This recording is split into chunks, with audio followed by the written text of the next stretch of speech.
तो आज की इस क्लास में हम सामाजिक विज्ञान के वेरी वेरी इंपॉर्टेंट प्रश्नों के बारे में बात करेंगे और जो कि आपके 2023 बोर्ड परीक्षा के लिए वेरी वेरी इंपॉर्टेंट हो गए और इन प्रश्नों के 2023 में आने की सारी संभावनाएं हैं।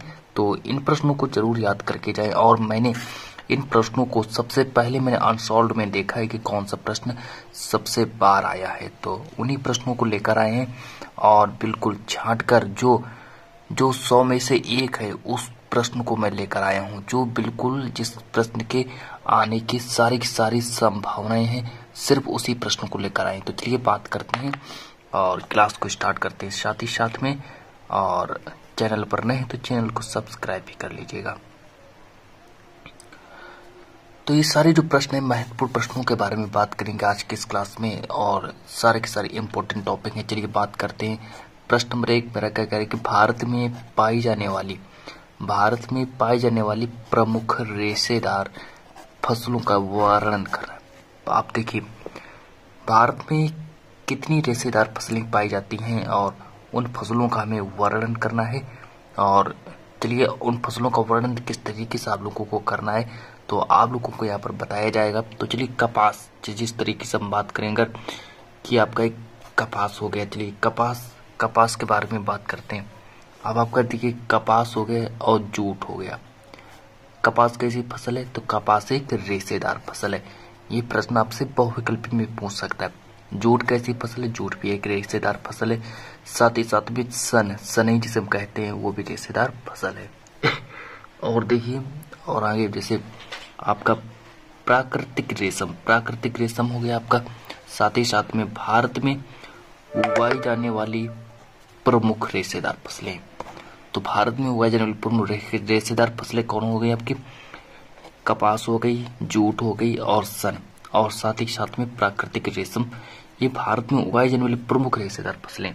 तो अब हम इन सब रेशेदार फसलों का विस्तार से वर्णन करेंगे और एक एक रेशेदार फसल के बारे में जानेंगे। जिस तरीके से हम प्राकृतिक रेशम के बारे में बात करेंगे और पूरा विस्तार से वर्णन करेंगे, पूरा वर्णन करेंगे प्राकृतिक रेशम है क्या, इस पर कौन सा कीट पाया जाता है और वो क्या करता है, किस तरीके से। आप चलिए बात करते हैं। चलिए रेशम कीड़े के कोकून। अब रेशम कीड़ा जो होता है उसका एक कोकून होता है। रेशम कीड़ा जो होता है वो रेशम कीड़े के कोकून से प्राप्त होता है। रेशम कीड़े के कोकून से प्राप्त होता है जो मलबरी। अब मलबरी आप लोग समझ रहे हैं, मलबरी होता है सहतूत। मलबरी मतलब सहतूत का वृक्ष आप लोगों ने देखा होगा। मलबरी पेड़ की हरी पत्तियों पर पलता है। जो ये रेशम कीड़े की कोकून है, कह सकते हैं प्राकृतिक रेशम है। और प्राकृतिक रेशम जो होता है ये कीड़े से ही इसका जो निर्माण होता है प्राकृतिक रेशम का, इस तरीके से आप लोग समझ लीजिएगा। चलिए ये आपकी नंबर 1 रेशेदार फसल हो चुकी है। अब जो आपकी सेकंड फसल कौन सी है? सेकंड फसल आएगी आपकी कपास। और कपास के बारे में बात करते हैं यहाँ पर कि कपास कैसा पौधा है। तो कपास को भारत में, चलिए बात करते हैं कपास को। कह सकते हैं कि जो कपास का जो मूल स्थान है, कपास का मूल स्थान कौन सा माना जाता है? तो कपास का मूल स्थान ही भारत है। तो मूल स्थान कपास का भारत हो गया। और आगे बात कर लेते हैं कि कपास के पौधे का जो मूल स्थान है, कपास के पौधे का मूल स्थान क्या माना जाता है? तो कपास के पौधे का मूल स्थान ही भारत माना जाता है। इस तरीके से आप लोग समझ लीजिए। साथ ही साथ में कपास का प्रयोग कहाँ करते हैं? इसका मुख्य उपयोग किसका कच्चा माल है?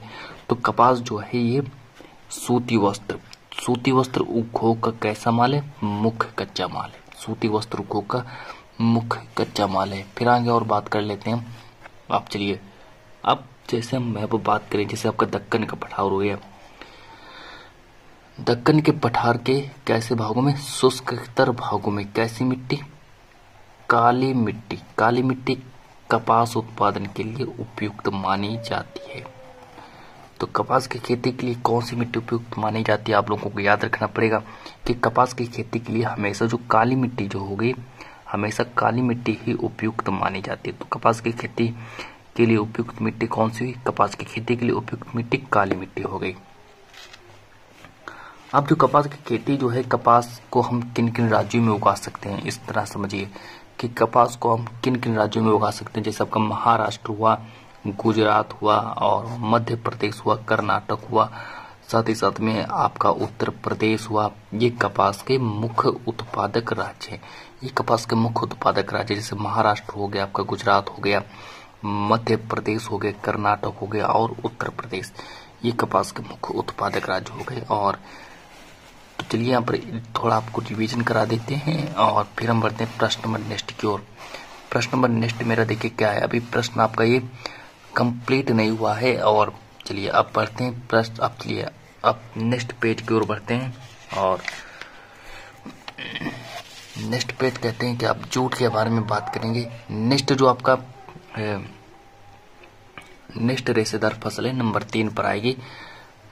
3 पर है रेशेदार फसल, वो भी आपके जिसका नाम है जूट। और जूट के बारे में बात करेंगे। जूट को कैसा रेशा कहते हैं, तो जूट को हम सुनहरा रेशा भी कहते हैं। जूट को कैसा रेशा कहेंगे, तो जूट को हम सुनहरा रेशा भी कहेंगे, इतना समझ लीजिए। जूट को हम सुनहरा रेशा भी कहते हैं।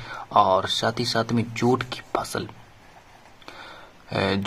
जो होती है वो बाढ़ के मैदानों में, बाढ़ के जितनी भी मैदान है, बाढ़ के मैदानों में जल निकास वाली उर्वरक मिट्टी में उगाई जाती है। तो ये जूट कहाँ उगाई जाती है, जैसे जहाँ पर जल निकास हो।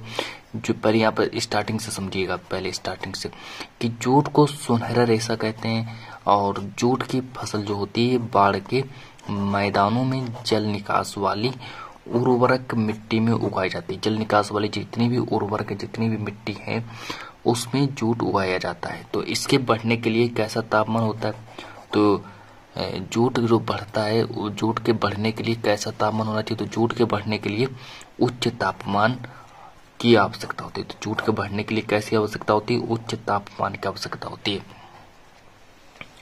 फिर इसके बारे में कुछ प्रमुख राज्य दिए गए हैं जहां पर हम जूट का उत्पादन कर सकते हैं। तो चलिए आपका जैसे पश्चिम बंगाल हो गया, पश्चिम बंगाल में जूट को उगाया जाता है, बिहार में उगाया जाता है जूट को, असम में जूट को उगाया जाता है, ओडिशा में उगाया जाता है जूट को, मेघालय में उगाया जाता है। ये जो है जूट के मुख्य उत्पादक राज्य हैं। तो ये जूट के मुख्य उत्पादक राज्य कौन से, तो पश्चिम बंगाल हो गया, आपका बिहार हो गया, और असम हो गया, और आपका उड़ीसा हो गया। तो उड़ीसा, साथ ही साथ में मेघालय, ये जूट के कैसे, ये जूट के मुख्य उत्पादक राज्य हो गए। तो ये जूट के मुख्य उत्पादक राज्य हो गए, जैसे आपका पश्चिम बंगाल, बिहार, असम और उड़ीसा तथा मेघालय, ये जूट के मुख्य उत्पादक राज्य हैं। फिर देखिए, और यहाँ पर हमने जूट के बारे में बात की, और इसी के साथ बढ़ते हैं प्रश्न नंबर जो मेरा नेक्स्ट है।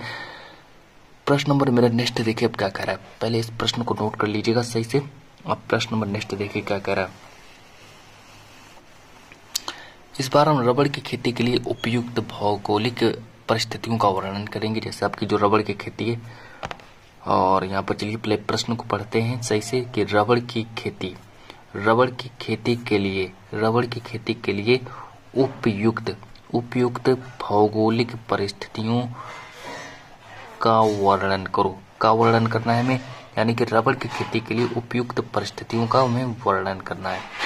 तो मैं इसकी प्रमुख परिस्थितियों का वर्णन कर रहा है। जैसे हम बात करते हैं यहाँ पर कि जैसे रबड़ जो है, रबड़ कैसी फसल है, तो रबड़ आपकी भूमध्य रेखीय क्षेत्र, रबड़ कैसी फसल है, तो रबड़ आपकी भूमध्य रेखीय क्षेत्र की फसल है। कह सकते हैं भूमध्य रेखीय क्षेत्र की फसल है। रबड़ किस क्षेत्र की फसल है, तो रबड़ जो है ये आपकी भूमध्य रेखीय क्षेत्र की फसल है।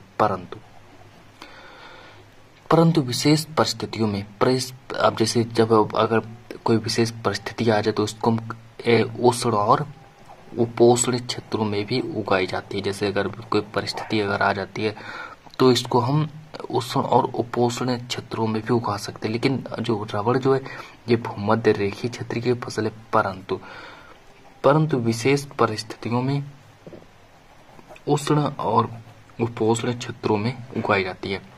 और आगे बात कर लेते हैं इसके बारे में, रबड़ के बारे में और आगे बात कर लेते हैं।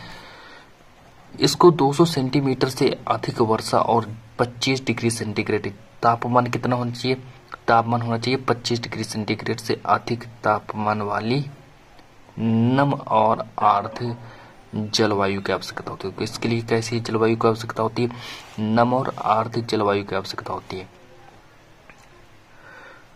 अब जो ये आपका जो ये है रबड़ है, इसको मुख्य रूप से कहाँ हम उगा सकते हैं? जैसे आपका केरल हुआ, तमिलनाडु, कर्नाटक। केरल, तमिलनाडु, कर्नाटक में हम रबड़ को उगा सकते हैं। और चलिए, आज की इस क्लास में हमने इम्पोर्टेंट प्रश्नों के बारे में बात की, और इन प्रश्नों को नोट बनाकर सही से कॉपी में नोट कर लिए। जब तक के लिए इतना ही, और मिलते हैं नेक्स्ट वीडियो में।